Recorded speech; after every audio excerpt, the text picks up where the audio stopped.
or I want to go through three of them. So today I signed an executive order renewing the facial covering mandate in Kentucky. We know that this is one of the most powerful tools to fight this virus. In fact, many months ago, I was in a car. The driver was positive at the time. We didn't know it. Both of us wearing masks. I did not contract the virus. Neither did my family. This protects you. At a time where the virus is spreading in just about any enclosed space where people aren't wearing masks, this protects you. So we're re-upping this. And I need people out there to try. I need them to do their duty. I need business owners to enforce this. Restaurants and bars, part of being able to operate in a pandemic that spreads when people take their mask off is to make people wear them every moment that they are not eating or drinking. Please, everyone, this, more than anything else, is going to decide how many people live and how many people die. So wear your mask. We just got through Christmas, where we see the example of sacrifice at a level that it's even hard for us to understand. And given that example, that started with that child on Christmas and went through crucifixion, can't we, in the very least, wear a mask for our fellow human being? Please, whether it's your faith or your values that call you to wear that mask, wear it. So the renewal takes place at 5 p.m. on January 2nd and will last another 30-day period. Today, I also renewed the executive order allowing pharmacists in Kentucky to dispense emergency refills of up to a 30-day supply of non-scheduled medications for residents of the Commonwealth. This will add 30 days on to January 4th, which it re-ups for that next 30 days at that point. And finally, as a part of this new CARES Act that was passed, the CDC eviction moratorium was extended through the end of January. So yesterday, I signed an executive order that extends our moratorium on evictions to match the CDC's. And we're going to talk about eviction relief right near the end today. All right, let's talk about vaccines. Again, this is incredibly exciting. This is how we're going to defeat COVID. We're going to need everybody to take this vaccine. We're going to need you to have patience. It's the hardest test of patience we're going to face in our lifetime. And the reason we need you to have patience is we don't have that much vaccine compared to our population.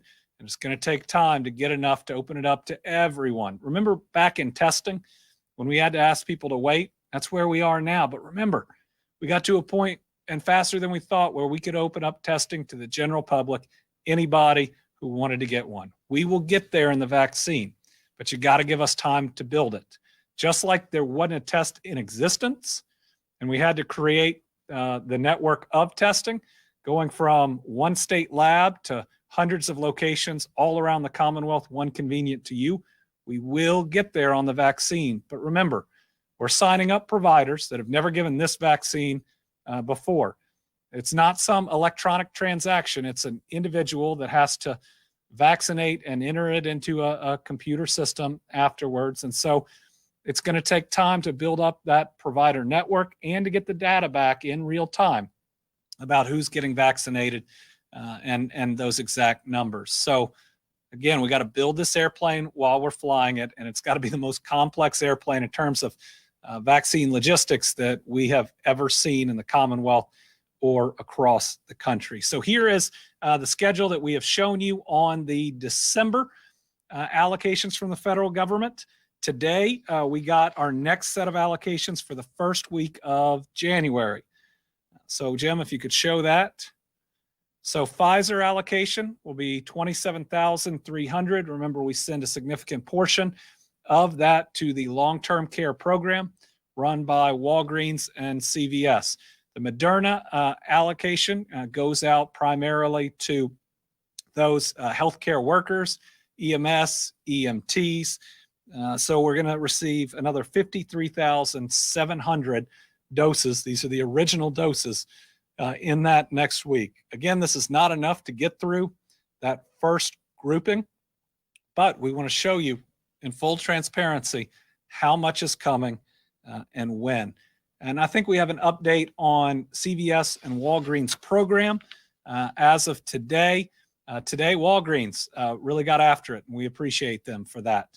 They provided 1,009 vaccines today. That is both to long-term care residents and the staff. And I believe this is 20-something facilities, which is great in a single day that they were able to reach out to. That's the kind of effort we need.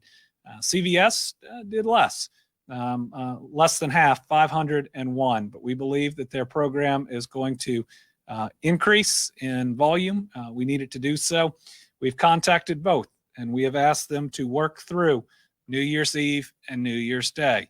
How fast you can get these into people, especially in long-term care, absolutely will save lives. So we've got to continue to push for these companies. Remember, they've done vaccines in these areas before, but this is an entirely new program on an enormous scale. So we are working with them. We know there will be hiccups. What we want to make sure we see, and what we think we're seeing, is significant effort by both companies. We believe that they are good partners, and we're going to continue to be there with them every day to push when necessary, but also to praise. This number by Walgreens is a really good number today.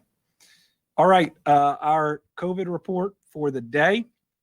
We're reporting 2,990 new cases of COVID-19. Too many cases, but this is slightly less than Tuesday of last week.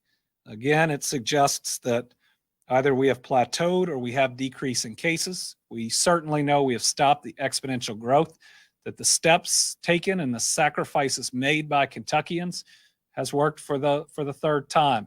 But all that, we could say success, but this is still a lot of cases. It's very fragile. And our actions, whether they were over Christmas or over New Year's, can change success into failure, the steps that we've taken towards triumph into tragedy. So please make the right decisions. Brings our total number of cases that we've had in Kentucky to 261,492. Sadly, we're still seeing significant number of deaths based on that period of exponential growth. 31 new deaths we're reporting today.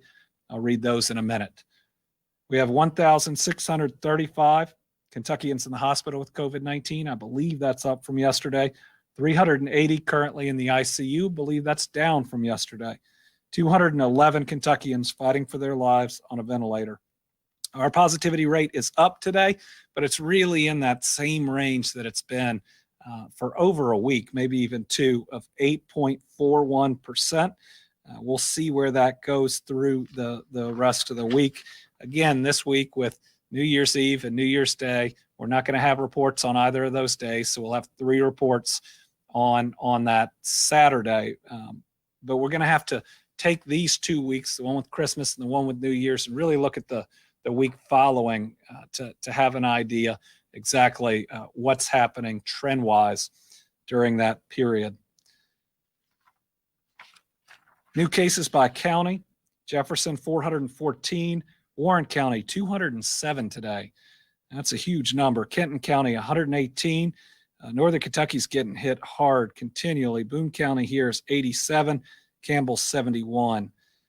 Hardin County 92, Fayette County 84, Laurel County 76, Oldham County 76, Pike County 73, Christian County 71, Davis County 67, Nelson County 66, Boyle County, which has had a lot of cases recently, 56, Whitley County 52, Knox County 41, Lawrence County 41, Pulaski 41.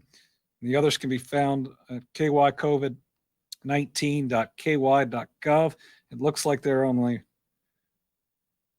7 or 8 counties that didn't have reported cases today. Like I mentioned, 31 new deaths today. Far too many. That's a lot of families that are going to be grieving. And if you don't know a family yet that's lost someone, or you're not a part of a family yet that's lost someone, it's going to happen with the rate and the total number of Kentuckians that we've lost. We are now 2,400 594 Kentuckians lost to this virus. It is tragic. It is heartbreaking. It is a lot of people to lose. Those that we lost today, those families that need your green lights and bells at 10 a.m. include an 88-year-old woman from Boone County, an 86-year-old man from Clinton County, a 73-year-old man from Davis County, a 52-year-old man from Floyd County, an 87-year-old man from Graves County, a 78-year-old woman from Hopkins County. Jefferson County has a 97-year-old man, an 85-year-old man, a 93-year-old woman, a 91-year-old woman, and a 33-year-old woman. Jessamine County lost a 97-year-old man. Knott County, a 75-year-old woman. LaRue County, a 93-year-old man. Laurel County, a 95-year-old man. McCracken, 76-year-old man. Marshall, 77-year-old man. Ohio County, 77-year-old man. Owen County, 76-year-old woman. Perry County lost an 80-year-old and a 101-year-old woman. Pulaski County lost 3 individuals, a 79 and an 83-year-old woman and a 78-year-old man. Taylor County lost 3 individuals, a 58-year-old woman, an 86-year-old woman, and a 61-year-old man. Wayne County lost 3 individuals, a 50-year-old woman, a 75-year-old man, an 82-year-old man. And then Webster County, a 68-year-old man, and Wolfe County, a 74-year-old man. And today is one of the first times that it looks like almost half of the individual lost are not in long-term care. So please be careful. Just because we talk about the amount of deaths in long-term care, 66%, we talk about it because we want you to know why we have to prioritize that area for vaccines. It doesn't mean that this isn't taking a lot of people outside of long-term care too. So wear your mask, protect yourself, protect your family.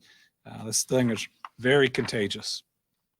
Long-term care update, 94 new residents testing positive, 122 new staff members testing positive. Look at this. This is why we have to vaccinate the staff at the same time as the residents. And on total deaths, 40 new deaths attributable to long-term care, including 1 new staff member. All right, I want to end tonight before we open it up to questions going over the new CARES Act and what we think it means for Kentucky.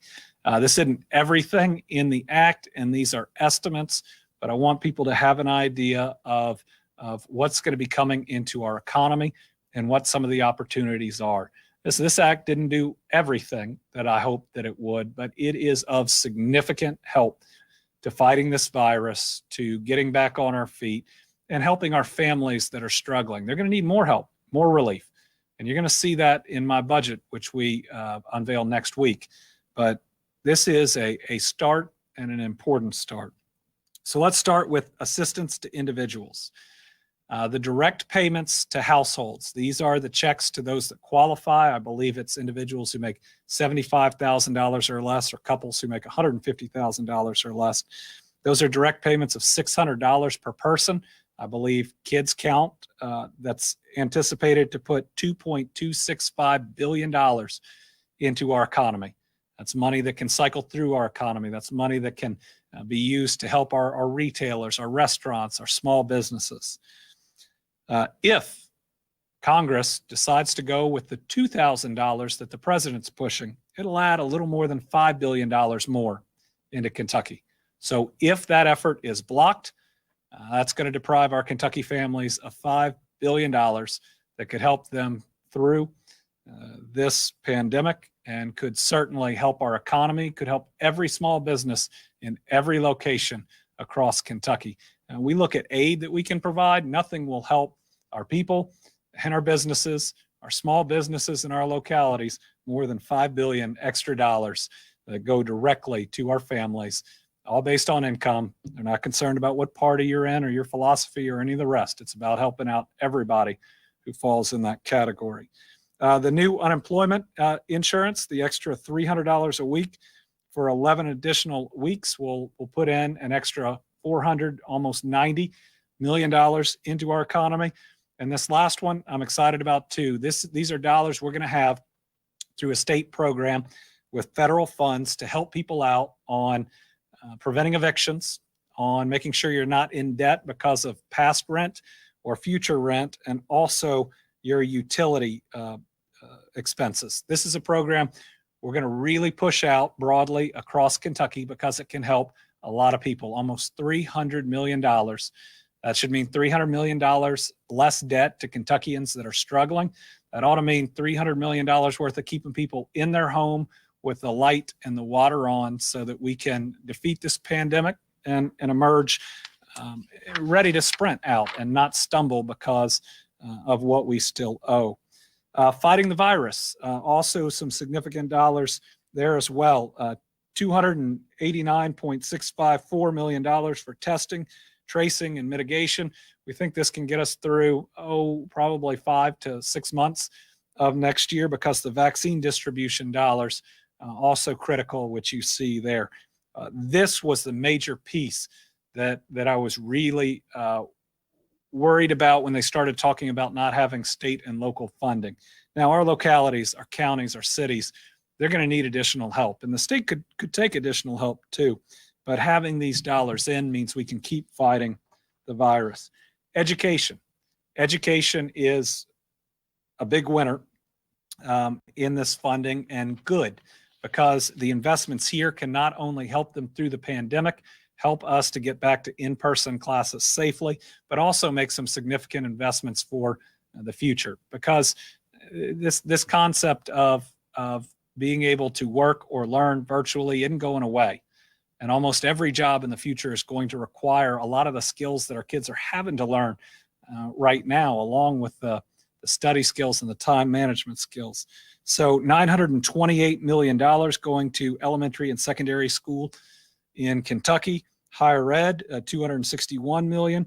And then what's called the GEAR Relief Fund, which we used for technology and others, is going to have $60.3 million. I talked to the Lieutenant Governor today, herself being an educator and a former administrator.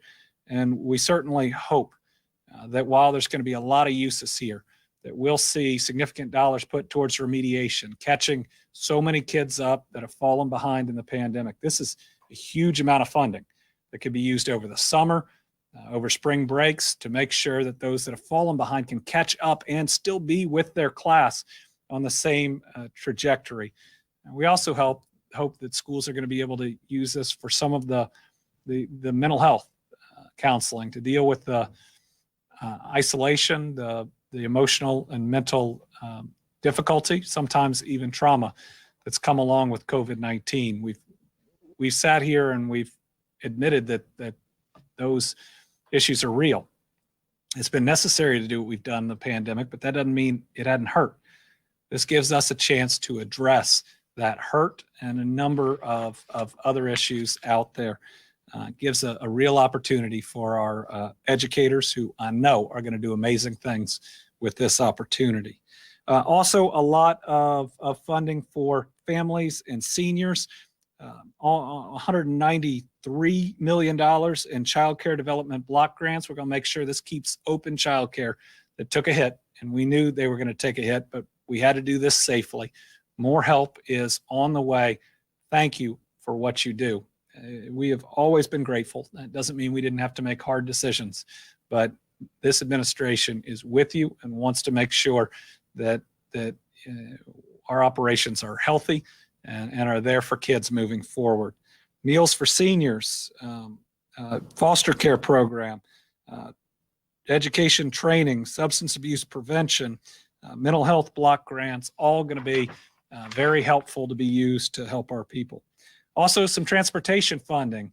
We're going to be able to use this for projects that are going to create jobs right now once the funding comes in. And you're going to see in our budget that we're going to have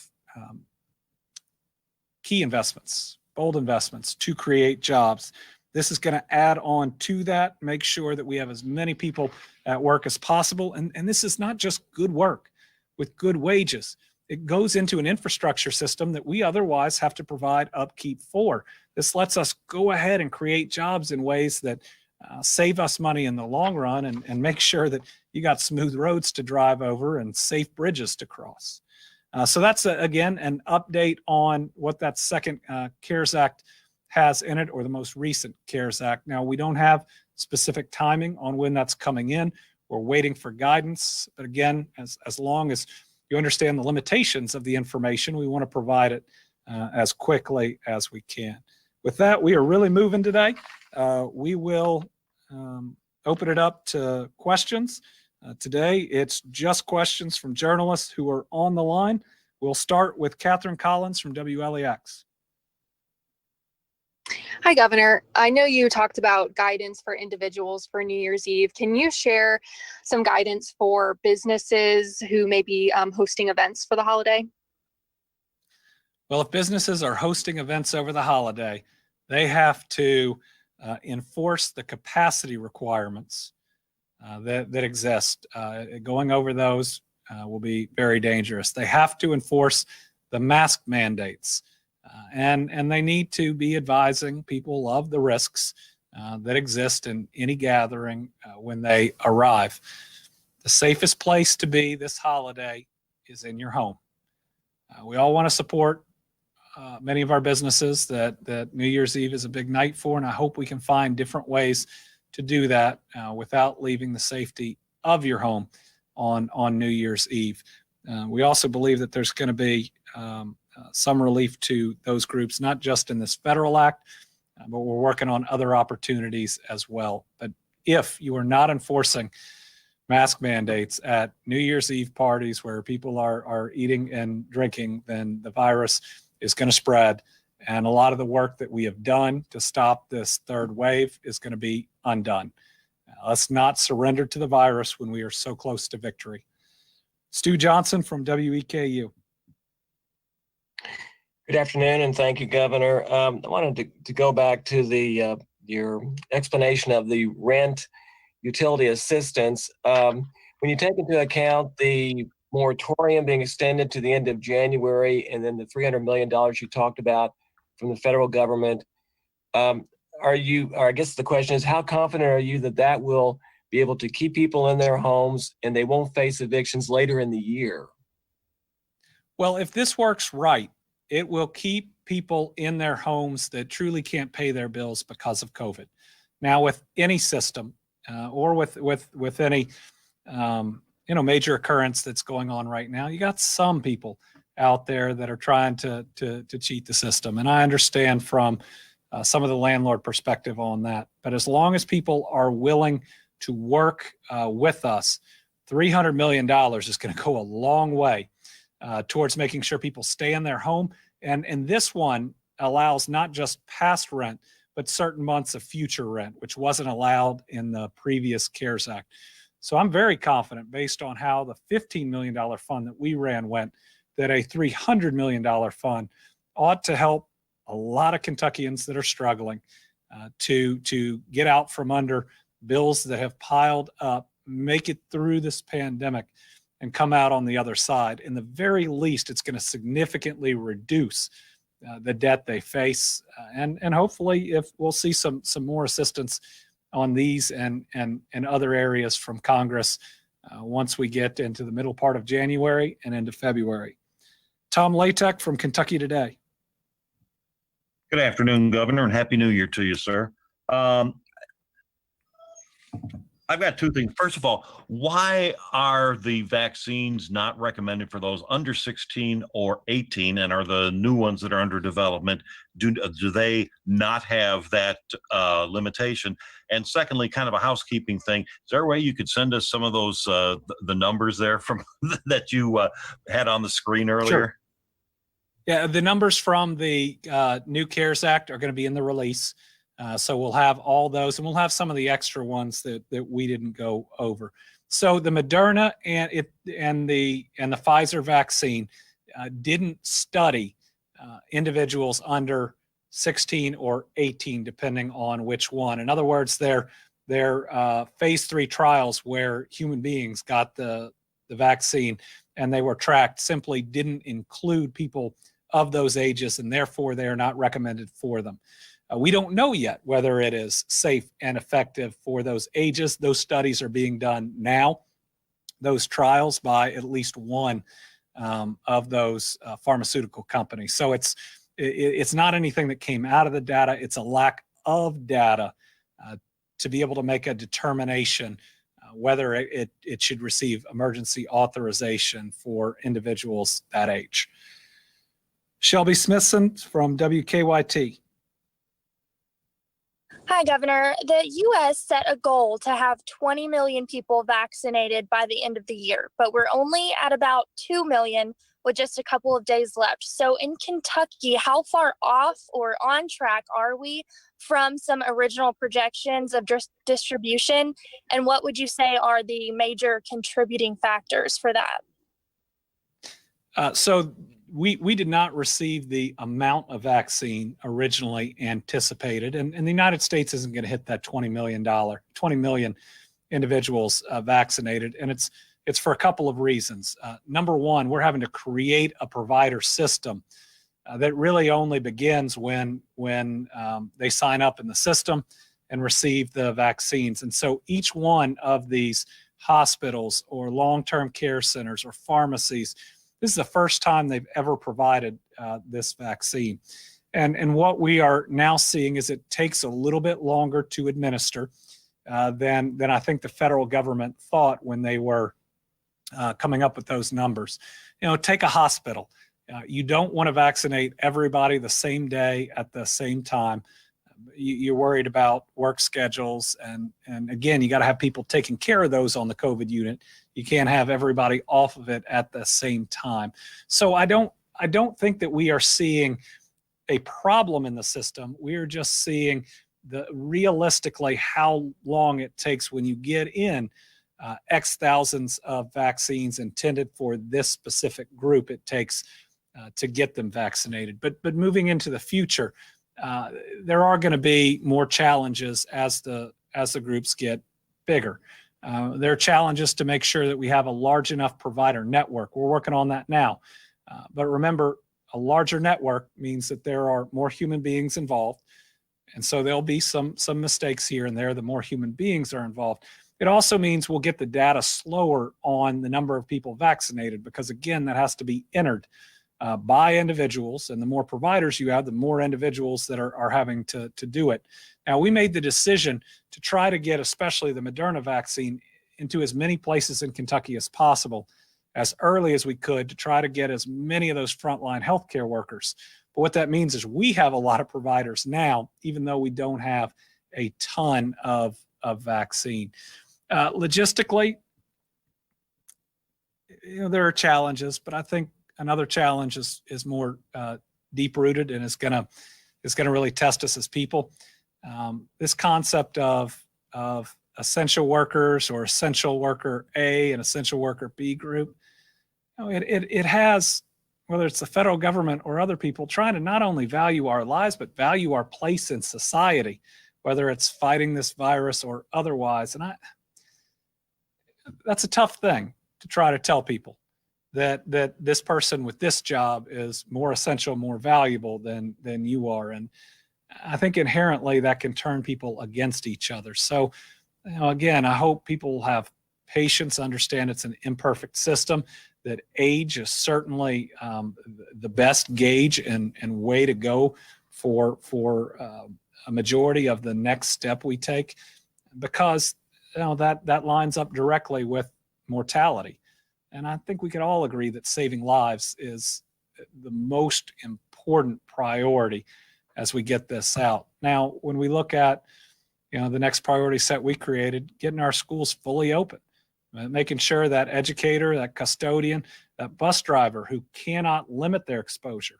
You know, in some businesses, if you got a whole group of people and they're not wearing masks, you can walk out. Well, our educators can't do that. And so, you know, these are our next set of priorities, and I think they're the right ones. But again, it's tough, and every day we hear from different groups saying, but we're valuable, and the answer is yes. Yes, you are. We all are, and that's one of the major challenges we're facing here. And like early in this virus, it's going to require us to be really good people. You know, we're seeing kind of a pattern out there that's been created the last couple of years of volcanic reaction, even by people, leaders, or professions when we never saw that before. We just need everybody, again, to understand we're in it together, and it's going to take time to get this out. And none of us are going to get it as soon as we would like. Everybody's scared of the virus, but this is the challenge and the undertaking that's going to require us to be good people, really good people. And that was a really long answer. Sarah Ladd from the Courier-Journal. Yes, thank you so much. So going off the comments you made just a few moments ago, and also in the past about educators needing a higher priority and getting the schools open and stuff like that, can you kind of walk us through where childcare workers and college campus employees fall in that? We're looking at that now. You know, right now the priority group is limited to K through 12, but there's no question again that child care workers are critical, and they have exposure too. We want our universities to be safe, and we need more people graduating with 2 year and 4 year degrees and certificates, and this is the challenge, especially when we get a concept of essential worker or even a concept of priority. We are all important to this world. We are all special to those around us, and there are hundreds of arguments we could make about so many professions. So again, we're going to work to try to get this out as quickly as we can to the entire population. My hope is that we reach a point where, just like testing, we said, we need you to wait, we need to prioritize this group, and then suddenly we're at the place where, you know, everybody who wants one, come get one. I hope we get there as quickly as we can, but no easy answers, and that's what we face in moving forward. Karen Czar from WUKY. Governor, I know we're still a few weeks out, but once you do begin vaccinating educators and those who work in education, do you know how they'll be prioritized? Like, who will go first? Will private and public within the same district be included? And will you be more confident about more in-person classes, even in a red zone, once those vaccinations are through? Thank you. Yes, I will be more confident on in-person classes when everybody is vaccinated or has been offered the vaccine. Yes, we are going to be able to, in a school setting, get back to an old normal a lot faster because of doing this. And while I don't believe schools are childcare, I know that so many businesses have told us that this is a priority, a real priority that helps them and helps their workers. So the school systems, the districts are going to set the priority of individuals and how they want to start. We're still working, and again, there's going to be no perfect way about when we get there, sending this out to District A or District B and the amounts that go out. My hope is that we're at a point when we get there where we're getting more than just next week 50,000 come in, and a large part of that has to go to long-term care. And if we've had production ramp up by that point, then that's not going to be as big of a challenge. Now, if we're also looking at, even a month from when we start this, and we have 50,000 doses coming in a week, that's about 200,000. So some of these issues are going to solve themselves, but like when we had to choose the first 11 acute care hospitals that got the vaccine because they were ready for it, and we heard from most all the others, we're going to see the same thing when we start each and every new and different group. And again, everybody can't get it at the same time. And that doesn't help any individual, because they say, what about me? And my answer to them is, you are important. You are important. And we want to get it to you. It's just going to take some time. Joe Ragusa from Spectrum. Hi, Governor. I want to ask about what's going on with the possibility of the $2,000 direct payments. in Congress right now. What do you make of McConnell's, move to kind of block an immediate vote on that, and also kind of tie discussions about that to Section 230, the protections for social media and other tech companies and voting integrity? Yeah. $2,000 checks to help the American people have nothing to do with liability for tech companies or the last election. Nothing.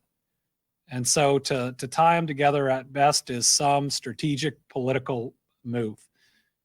The difference between Leader McConnell bringing this to a vote and passing it or him blocking it is our Kentucky families receiving an extra $5 billion. I bet every single one of our Kentucky families think an extra $5 billion going into struggling families' bank accounts would be a good thing, not only for that family and their kids, but also the economy. The House has already voted for it. The president wants to sign it. The Senate's the only thing standing in the way of $5 billion going to our families or not. Al Cross from Kentucky Health News. Thank you, Governor. A couple of quick questions. You said you had asked CVS and Walgreens to work through the holiday. Are they going to do that? And the second question, do you think that the 8.41 positivity rate was a pretty big jump, one of the biggest I've seen, is an indicator of lots of contacts and infections over Christmas? So we haven't gotten a definitive answer from Walgreens or CVS, but we'll provide it once we do. I strongly encourage them to say, yes, we want to save lives. This is our commitment in every 100-year pandemic, and we're going to do it. If the answer is not yes, then we'll have another conversation, but we really need them to do it. Al, the question on the positivity rate is a good question. I think the answer is we don't know. It could be that the 7% that we got to over a couple days was testing or not testing during the holidays. It could well be the more infections that we're seeing coming off of gatherings. I just think it's going to take a little bit of time to figure out which one it is. I mean, I will say anecdotally, one of the first times I've been out of Frankfort in a car is when we took my son to get baptized on Christmas Eve, and I'm really proud of him. I'm so proud of his willingness to wait because it was supposed to be Easter to protect people around him, and then to say a private ceremony is okay because I'm ready. But in taking that drive on the 24th, the number of cars that were out and the number of cars that are in parking lots gives me some very real concern. So New Year's Eve, we got to be better. We got to be better. I mean, we're going to win this thing next year. Let's not take actions and make decisions that result in loss of lives that could otherwise be spared. Alex Ebert from Bloomberg Industry Group. Thanks, Governor, for taking our questions. Previously, the state had estimated that it could get through phase one sometime in spring. It was talking about March. How should we think about that now that we're seeing that it's taken so much longer to administer these vaccines? When you talk about patients, are we looking at perhaps twice or maybe 3 times as long as we thought it might take to administer the vaccines previously? Thanks. So the challenge in that question is what is phase one? The federal government had a phase 1A, phase 1B, phase 1C, and they just met to vote on what's in phase 1B. And what they put in phase 1B was, I think, about 80 million people. And when you look at only when you remove 16 and 18-year-olds, Dr. Stack had this, what do we end up with? 250 odd million people. And so, they were putting, a third of the country, a fourth, a fifth, depending on how those numbers shake out in 1B. And if you increase the size of the group that much, it's going to take a heck of a lot longer to get through them. I'm not as much focused anymore on the phases as they put them out. What we believe our schedule will let us do in Kentucky, which is what I'm focused on, is hopefully get through our frontline healthcare workers. Those are workers in clinical settings, all of long-term care, which includes nursing homes, assisted living, and all of the staff, EMTs, EMS. We hope by the last week of January or the beginning of February. And at that point, we're going to be able to start with Kentuckians 70 and older, educators and first responders. And that's about as far as we are right now, because we just get, every Tuesday what the next week is going to be in amount of vaccines we should receive. And so that leaves us in a position where our job is to do the very best week to week to try to make plans ahead, but there's not enough certainty. There's not enough forecasting for us to look beyond really more than a month. But with what we believe are going to be out there, we believe that certainly by the end of summer, we're going to be able to be providing these to certainly anybody who wants one over 50, if not younger than that. But what are the other questions out there? How many other vaccines get approved? How much have they already manufactured? How effective is it? There's at least 3 other vaccines out there. So I guess Alex's question, which is a good one, exposes how much uncertainty that there is. Uncertainty from the federal schedules on what we get in, uncertainty about the amount of time it really takes to get the shots in the arm, uncertainty about the provider network and exactly how fast it will report in, because I believe we vaccinated more people than our numbers will show, but we have the reporting piece too, and uncertainty about approval of and effectiveness of new vaccines. And so that's all hard, but guess what we have certainty on? That we have vaccines that work. And we didn't have that until the last couple months. So we got a challenge to deal with, but it's a good challenge to have. And just like people have had to stick with us through this pandemic and the fact that we didn't know so much about this virus early on, there's going to be some of the same learning curve with the vaccinations. But my goal is going to be transparent about all of the pluses, the minuses, the warts and all. We're going to try to make sure we're providing you accurate information. So hang in there. Hang in there. 2021 is going to be the year we defeat COVID. And that's a heck of a thing. But to do that, I need everybody to keep their New Year's Eve gathering small. Do it for your own health.